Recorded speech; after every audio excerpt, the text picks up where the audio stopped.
कार्तिक मास की द्वितीया तिथि का दिन। सूरज की किरणें जैसे स्नेह की डोर बुनती हैं, वैसा ही यह पावन पर्व भैया दूज भाई बहन के अटूट प्रेम का प्रतीक है। इस दिन बहन अपने भाई के माथे पर तिलक लगाकर उसकी दीर्घायु की कामना करती है और भाई अपनी बहन की रक्षा का वचन देता है। पर क्या आप जानते हैं, इस प्रेममय परंपरा की शुरुआत कहां से हुई थी? बहुत प्राचीन काल की बात है, जब देवता और असुर एक साथ पृथ्वी पर विचरण करते थे और यमराज, मृत्यु के देवता, अपने कर्म में सदैव तल्लीन रहते थे। उनकी एक बहन थी, यमुना, जो निर्मलता और प्रेम की मूर्ति थी। यमुना का हृदय अपने भाई के स्नेह से भरा था, पर यमराज के कर्तव्य इतने गंभीर थे कि वे कभी अपनी बहन से मिलने नहीं आ पाते थे। यमुना प्रतिदिन आकाश की ओर निहारती, सोचती, कब मेरे द्वार पर मेरे भैया आएंगे, कब मैं उनके चरण धोकर आरती उतारूंगी। हर दिन वह उनके स्वागत में दीप जलाती, भोजन बनाती, परंतु प्रतीक्षा अधूरी रह जाती। फिर भी उसका विश्वास अडिग था। वह जानती थी, एक दिन उसका भैया अवश्य आएगा। समय बीतता गया और एक दिन जब यमराज ने अपनी बहन की निर्मल भक्ति और स्नेह की पुकार सुनी, उनके हृदय में भावनाओं का ज्वार उमड़ पड़ा। उन्होंने सोचा, कर्म मेरा कठोर है, पर बहन का प्रेम कोमल और पवित्र। आज मैं यमुना के स्नेह का उत्तर देने अवश्य जाऊंगा। और इस प्रकार यमराज ने अपने दूतों को रोक दिया, अपनी दिव्य सवारी भैंसे पर आरूढ़ हुए और निकल पड़े अपनी बहन यमुना के घर की ओर, जहां प्रतीक्षा थी प्रेम, भक्ति और मिलन की सबसे पावन कहानी की शुरुआत की।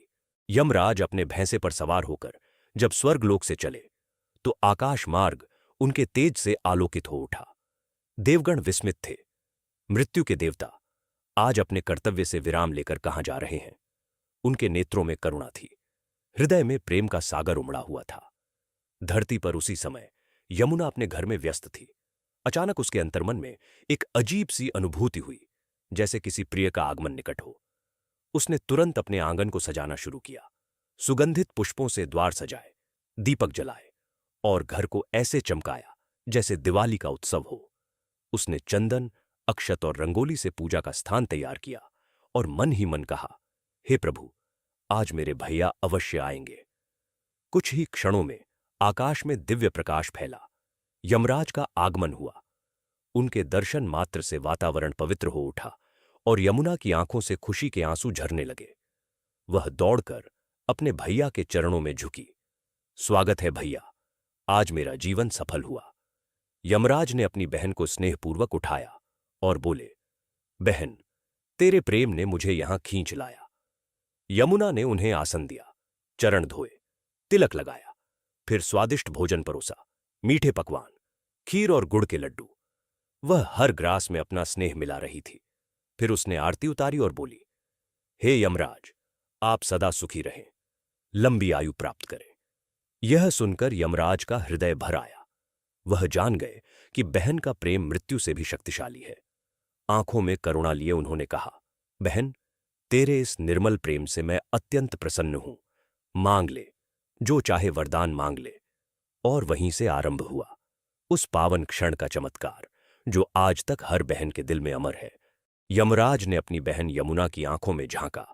वहां न कोई भय था, न कोई याचना, केवल निर्मल स्नेह और अपार श्रद्धा। उस क्षण यमराज का हृदय द्रवित हो उठा। उन्होंने स्नेह भरे स्वर में कहा, हे बहन यमुना, तेरे इस प्रेम और भक्ति से मैं अत्यंत प्रसन्न हूं। आज मैं तुझे एक अमर वरदान देता हूं।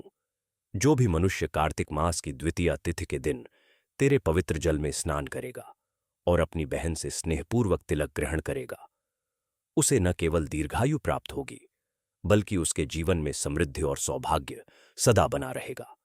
उसके घर में अकाल मृत्यु का भय कभी नहीं आएगा।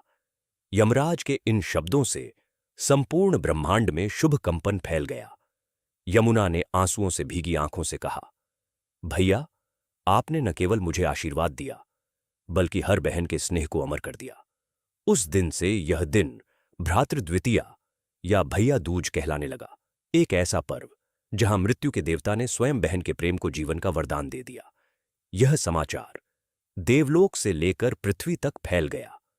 हर बहन ने अपने भाई को बुलाया, हर घर में आरती के दीप जले और हर भाई ने अपनी बहन को स्नेह का वचन दिया। हर्ष और भक्ति से भरा यह दिन मानव हृदय में प्रेम का सबसे सुंदर प्रतीक बन गया। समय बदला, युग बदले, पर इस प्रेम का रंग कभी फीका नहीं पड़ा। आज भी जब कार्तिक मास की द्वितीया आती है, बहनें तिलक की थाली सजाती हैं, भाई उनके द्वार आते हैं और यमुना व यमराज की उस पवित्र कथा को याद करते हुए भैया दूज का यह पावन पर्व उसी श्रद्धा, उसी स्नेह और उसी अमर भाव से मनाया जाता है जहां प्रेम ही सबसे बड़ा वरदान है। आज भी जब भैया दूज का सूरज उगता है, उसकी पहली किरण जैसे भाई बहन के स्नेह को स्वर्णिम आभा देती है। बहनें सजे हुए थाल में रोली, चावल, दीपक और मिठाइयां रखती हैं और प्रेम से अपने भाई का तिलक करती हैं, मानो यमुना और यमराज की वही पवित्र कथा फिर से जीवित हो उठी हो। भाई मुस्कुराते हैं, बहनें आशीर्वाद देती हैं और इस पवित्र मिलन में केवल परंपरा नहीं, एक आत्मीय बंधन होता है, विश्वास का, रक्षा का और अनंत प्रेम का।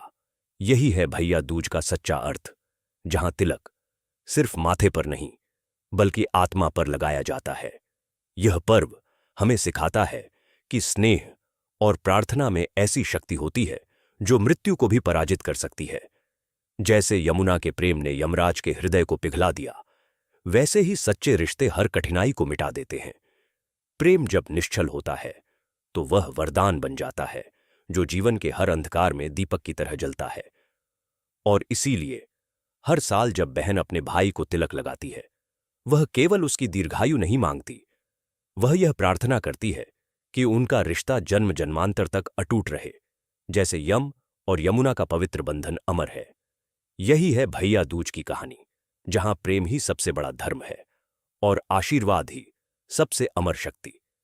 यदि आपको यह कथा पसंद आई हो तो इसे लाइक करें, शेयर करें और हमारे चैनल को सब्सक्राइब करें ताकि ऐसी ही और प्रेरणादायक पौराणिक कथाएं आप तक पहुंचती रहे।